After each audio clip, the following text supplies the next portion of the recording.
तो मैंने आप सबको अपनी पिछली वीडियो में बताया था कि गृहस्थ को कौन सी काली की पूजा करनी चाहिए। आज हमारे समाज में ये प्रश्न हर जगह घूम रहा है कि गृहस्थ को कौन सी काली की पूजा करनी चाहिए और क्या गृहस्थ को माँ काली की पूजा करनी चाहिए।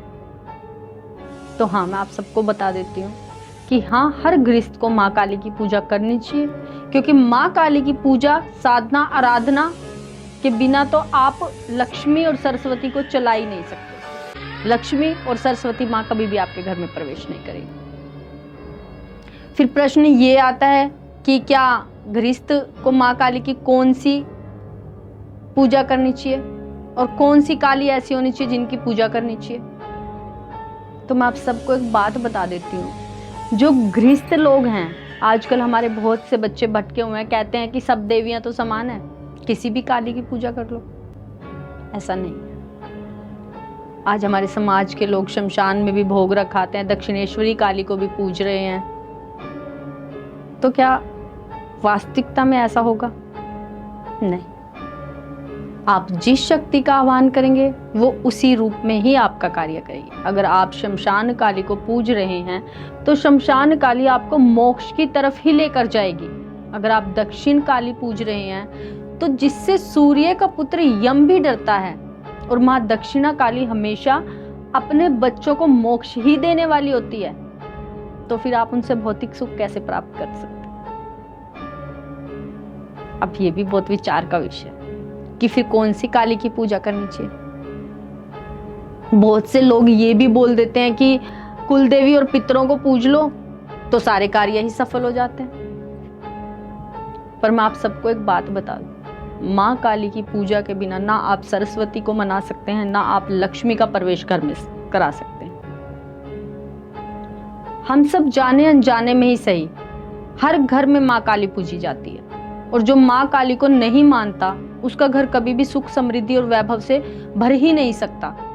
क्या आप जानते हैं हम सब नवरात्रे रखते हैं जिसमें माता दुर्गा का आह्वान करते हैं, और माता दुर्गा के साथ हम सभी देवियों की पूजा करते हैं उस बीच।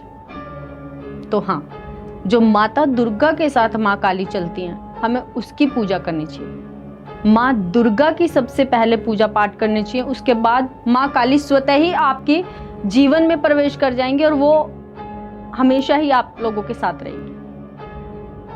तो ये ऐसा गूढ़ रहस्य जो मैंने आप सबके सामने खोला कि माँ दुर्गा के साथ जो माँ काली चलती हैं, जो उनके ललाट से उत्पन्न हुई, उनकी हमें पूजा आराधना करनी चाहिए। क्योंकि जब माँ दुर्गा के साथ माँ काली आएंगी तो वो आपको सुख, वैभव, संपत्ति, सांसारिक सुख सब देंगी।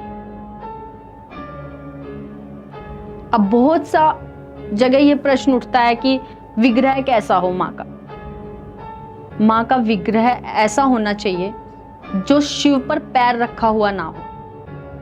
जो भी गृहस्थ लोग माँ काली की पूजा करते हैं, उनके घर में जो विग्रह हो वो बिल्कुल भी माँ का पैर शिव पर नहीं होना चाहिए।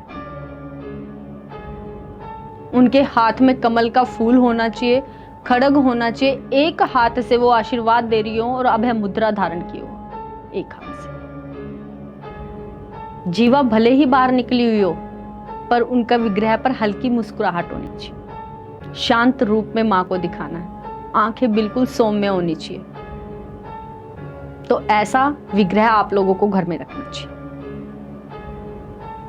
अब माँ दुर्गा के साथ जो माँ काली चल रही हैं, वो कैसे प्रकट हुई, क्या उनका महत्व है, जानते हैं मेरी नेक्स्ट वीडियो में। मिलते हैं आप सबको नेक्स्ट वीडियो में। जय माता दी।